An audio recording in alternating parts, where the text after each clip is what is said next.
ಧರ್ಮಸ್ಥಳ ಶವಹೂತಿಟ್ಟ ಪ್ರಕರಣ ತನಿಖೆಗೆ ವೇಗ ನೀಡಿದ ಎಸ್ಐಟಿ ಟೀಮ್ 1995ರಿಂದ ಧರ್ಮಸ್ಥಳದಲ್ಲಿ ಕೆಲಸ ಮಾಡಿದ್ದ ಪೊಲೀಸರ ಪಟ್ಟಿ ಕೇಳಿದ ಎಸ್ಐಟಿ ಮುಂದೆ ಕೆಲವು ಅಧಿಕಾರಿಗಳ ಹೆಸರು ಬಹಿರಂಗಗೊಳಿಸಿದ ಭೀಮಾ. ಪ್ರತಿಯೊಂದು ಸ್ಥಳದಲ್ಲೂ ಹುಡುಕಾಟ ನಡೆಸುತ್ತಿದೆ ಎಸ್ಐಟಿ ತಂಡ. ಎಸ್ಐಟಿಗೆ ಮಾಹಿತಿ ನೀಡಲು ಸಾರ್ವಜನಿಕರಿಗೆ ಮುಕ್ತ ಅವಕಾಶ. ಎಸ್ಐಟಿ ನೀಡಿದೆ ಕಚೇರಿ ವಿಳಾಸ ಹಾಗೂ ದೂರವಾಣಿ ಸಂಖ್ಯೆ. ಧರ್ಮಸ್ಥಳದಲ್ಲಿ 6ನೇ ಪಾಯಿಂಟ್ನಲ್ಲಿ ಪತ್ತೆಯಾದ ಶವ ಪುರುಷನದ್ದು ಎಂದು ಹೇಳಲಾಗುತ್ತಿದೆ.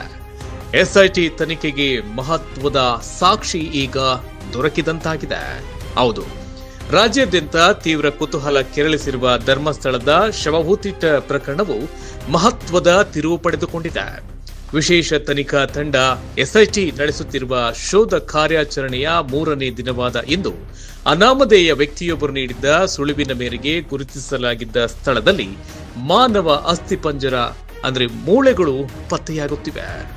ಅನಾಮಧೇಯ ವ್ಯಕ್ತಿ ಗುರುತಿಸಿದ್ದ ಒಟ್ಟು 13 ಪಾಯಿಂಟ್ಗಳ ಪೈಕಿ 6ನೇ ಪಾಯಿಂಟ್ನಲ್ಲಿ ಉತ್ಖನನ ನಡೆಸಿದಾಗ ಈ ಅವಶೇಷಗಳು ದೊರೆತಿವೆ ಎಂದು ಎಸ್ಐಟಿ ಮೂಲಗಳು ಖಚಿತಪಡಿಸಿವೆ.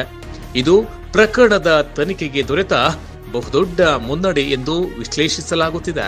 ಸ್ಥಳದಲ್ಲೇ ಬೀಡು ಬಿಟ್ಟಿರುವ ವಿಧಿವಿಜ್ಞಾನ ಪ್ರಯೋಗಾಲಯದ ಅಂದ್ರೆ ಎಫ್ಎಸ್ಎಲ್ ತಂಡ ಪತ್ತೆಯಾದ ಮೂಳೆಗಳನ್ನ ವೈಜ್ಞಾನಿಕವಾಗಿ ಸಂಗ್ರಹಿಸಿದೆ.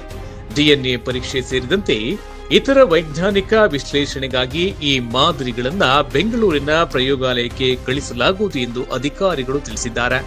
ಪತ್ತೆಯಾಗಿರುವ ಅಸ್ಥಿಪಂಜರವು ಮೇಲ್ನೋಟಕ್ಕೆ ಪುರುಷನದ್ದಿರಬಹುದು ಎಂದು ಎಸ್ಐಟಿ ಮೂಲಗಳು ಮಾಹಿತಿ ನೀಡಿವೆ.